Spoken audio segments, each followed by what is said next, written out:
If you're smoking crack with a stranger in the back of a limo, like, you got to imagine things might go crazy places. There's this guy that's introduced to me as Barack Obama. But the question was, who was this man? Where did he come from? What did he spend his life doing before he became president of the United States? I had given Barack $250 to pay for coke. That's a conspiracy theory. You're crazy. Shut up. He gets out, comes back. I start putting a line on a CD tray to snort.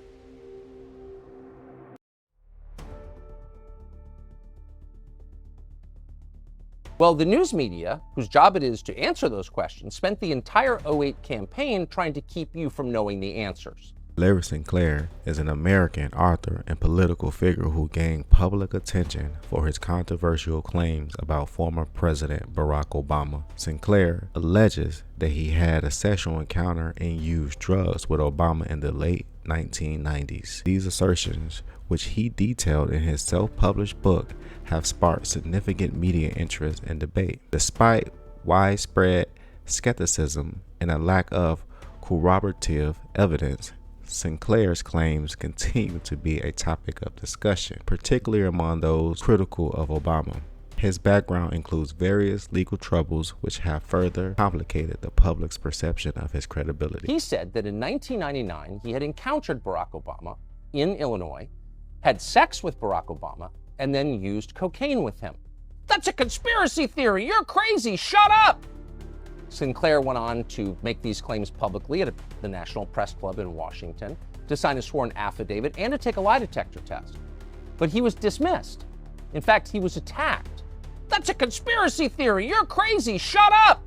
Obama shills like Ben Smith of Politico batted the claims out without refuting them. They're absurd. But the claims weren't absurd, but they were certainly credible. This was a first-hand account of Barack Obama's behavior by someone who was willing to sign a sworn affidavit to that effect.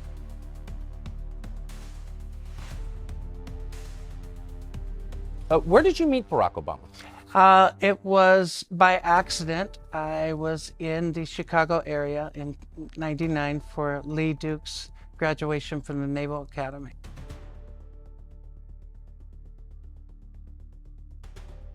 Had hired a limousine service, had made the driver aware that if Lee couldn't leave the base, that I was still interested in going out.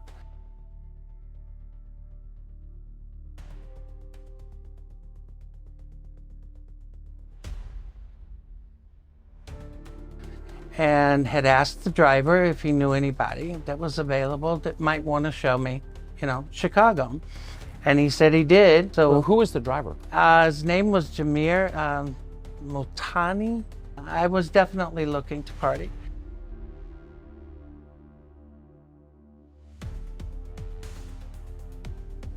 And did you make that clear to the driver? Oh yeah. Yeah. Oh yeah. There was no misunderstanding. How direct were you about that? Extremely. Extremely. Extremely. Okay. Yeah. There was no doubt what I was looking for. That's a conspiracy theory. You're crazy. Shut up. And he picked me up at my hotel in Gurnee and drove into Chicago, pulled up in a bar outside. It was literally that casual. Had you ever heard of him? No. Did the driver know him? Yep. The driver definitely knew him because the driver said that he was a friend. Did he call himself Barack or Barry? Barack. The driver is basically scouting some dude for you to hang out with. Correct. There's this guy, Barack Obama. Have you ever heard of Barack Obama? Never. Never. We're having drinks. I mentioned the fact that I could use something to wake up. I was extremely exhausted.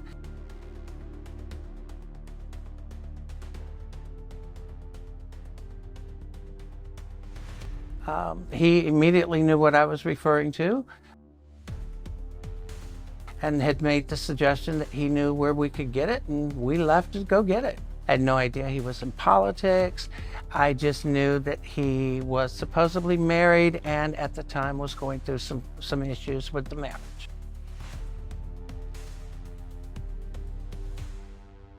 We get back in the limo. The driver takes us wherever it is that Barack had instructed him to take us. I had given Barack $250 to pay for coke.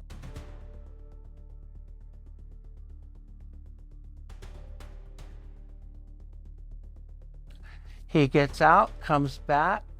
I start putting a line on a CD tray to snort. And you're in the limo. Yep. That's a conspiracy theory. You're crazy. Shut up. So I just started rubbing my hand along his thigh to see where it was going, and it went the direction I had intended it to go.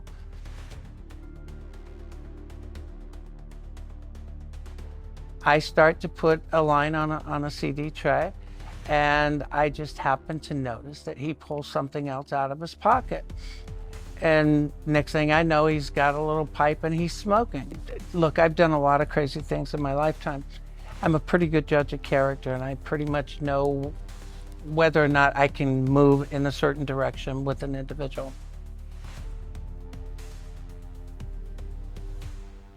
You hit on him. Did he seem shocked by that? Not at all. I didn't feel that I was going in the wrong direction. I just wasn't so sure how much I could trust the individual. It definitely wasn't Barack's first time. That much I'm absolutely certain of. And I would almost be willing to bet you it wasn't his last. That's a conspiracy theory. You're crazy. Shut up. So, so you performed oral sex on Barack Obama. You did.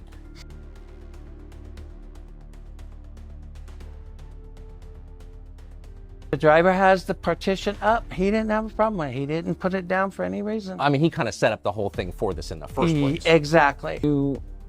And you've been around at this point in your life, big time. Yeah. Right. So, probably not your first time in a situation like this. Not at all. I mean, if you're smoking crack with a stranger in the back of a limo, like, you got to imagine things might go crazy places. Afterwards, I actually went back to my hotel. I had specifically asked that he drop Barack off first, but for some reason, he and Barack chose that they would drop me off at the hotel first, and then he would take Barack.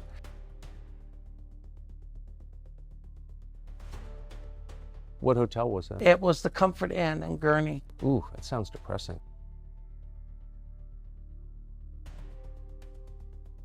The next day was somewhat interesting because he ends up showing up at my hotel room, which I thought was somewhat weird. He wanted some more. Mm-hmm. So when you say he showed up, He showed up. I mean, I had no warning. I was in the room. There's a knock on the door. I opened the door and he's standing there. And he's standing there with more coke, and he comes in, and it was just like a quick, rehash or rerun from the night before. That's a conspiracy theory. You're crazy. Shut up. What was Obama like on crack? Gets extremely high, calm, almost euphoric, but while he was high, pretty much the same. Pretty controlled. Pretty controlled. Euphoric, talkative, but not really saying anything. So it was like his presidency. A lot like it. So Barack Obama smokes crack, and then you perform oral sex on him. I felt that it was a game for him. Did you have any idea, even though you had sex with him twice, you did cocaine with him, watched him smoke crack twice, you had no idea who he was? I had no idea who he was until I'm sitting in my house in Tijuana, Nayarit, Mexico in 2004, and he walked on that stage. You were sure it was him? I was absolutely positive. Sitting there in Mexico watching this, and you think, that's the guy I had sex with who smoked crack with me. Yep. And what do you think? Like I said, I just started cracking up. I freaked out.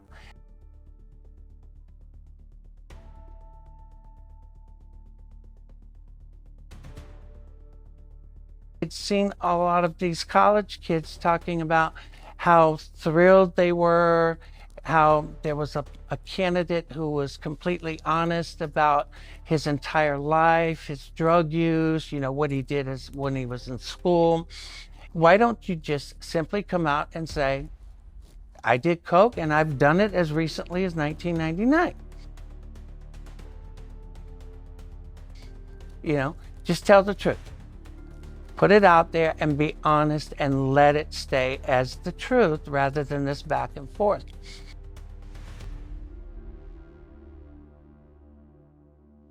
Who did you reach out to? Do you remember? I reached out to actually David Axelrod's office in Chicago. I'm trying to remember the letters because it was actually 3 letters. And did you say, I had sex with Barack Obama? This is the interesting part. My first contact with the campaign never mentioned the sex whatsoever. That was actually brought to my attention by someone who eventually reached out to me in late 2007, claiming to be with the campaign, but wasn't with the campaign. So you never told anyone in the Obama campaign you had sex with Barack Obama? Not in 2007, no. Interesting. But they knew? Yep.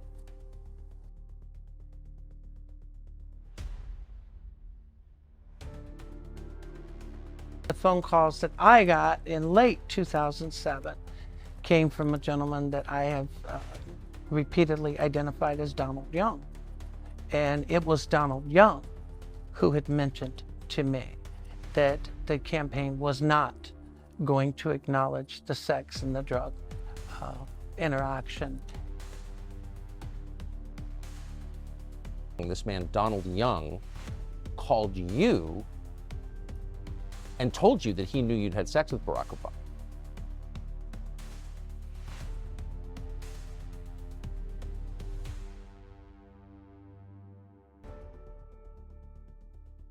So who was Donald Young? Donald Young is a choir director and a school teacher. He was the choir director at Jeremiah Wright's church in Chicago, the same church that Barack Obama went to. He was also a very openly gay black man, but very well respected. Did you know him? I had never met him. I had not even realized that the person who was communicating with me had been killed.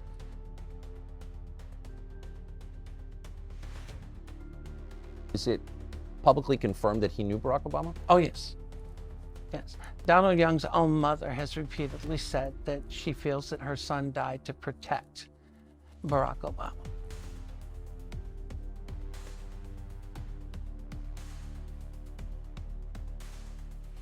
He had told me to be careful, to watch myself, and to understand that the Barack Obama campaign was not in any way, shape, or form going to acknowledge anything or come out about anything. And he had made it clear that he had known Barack for quite some time and had had an intimate relationship with Barack for quite some time. That's a conspiracy theory. You're crazy. Shut up. Then Donald Young, who you don't know, never heard of, calls up and says, by the way, I know you had sex with Barack Obama. I did too. Yep, pretty much. Donald Young calls you, you actually end up, sounds like you kind of like and trust Donald Young. I did. Did he say how long he'd had a relationship with him? He had just said that they had been intimate for years. What happened to Donald Young? Donald Young was shot dead in his apartment, second floor in Chicago, Illinois. I think it was December 23rd of 2007. According to the police report and the death certificate, multiple gunshot wounds, close range, no forced entry, second floor apartment, yet not a single resident in the building heard a single shot.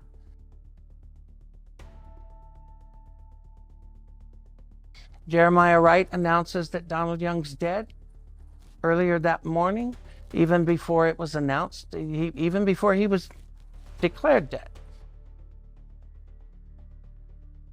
Mrs. Young had finally come out and told David Nelson, who was a reporter that I knew out of Minnesota, that she was convinced that Donald had been killed, that his death was to protect his friend Obama.